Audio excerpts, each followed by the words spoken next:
This is new tonight at 6 o'clock. Salem business owners may soon pay more in taxes. The city's transit agency, Cherriots, is weighing a new payroll tax on employers to expand its services. And the transit board can approve it without a public vote.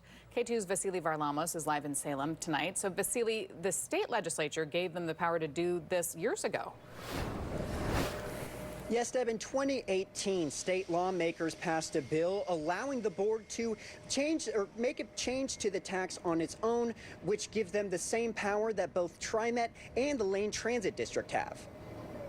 We want to see Salem that's growing and developing and thriving, and transit is a huge piece of that. Salem transit provider Cherriots wants to increase how often buses run and extend services to weekends and holidays. Board President Maria Hinojos Pressey says a new 0.7% employer payroll tax would make that possible. And that would help us create a service where you're not waiting any longer than 30 minutes for a bus. And for example, on Sundays, you could have an increase of 183% for Sunday service. The tax would be on businesses within the Salem Keizer area, except for certain nonprofits. It would come out of the pockets of business owners. The tax would be paid based on how much they pay employees.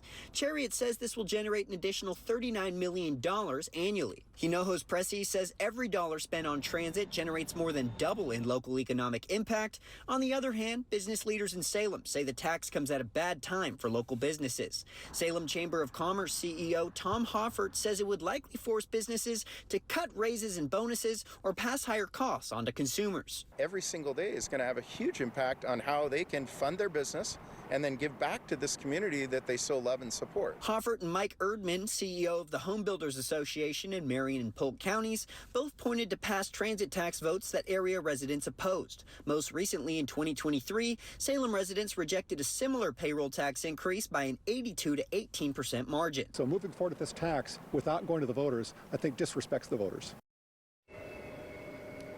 Now, the Cherriots Board of Directors is meeting right now in the building beside me to take public feedback on this new tax. Hinojos Pressey says that the board will make a final decision on this tax in December. Live in Salem, Vasily Varlamos, K2 News. Vasily, thank you for that. And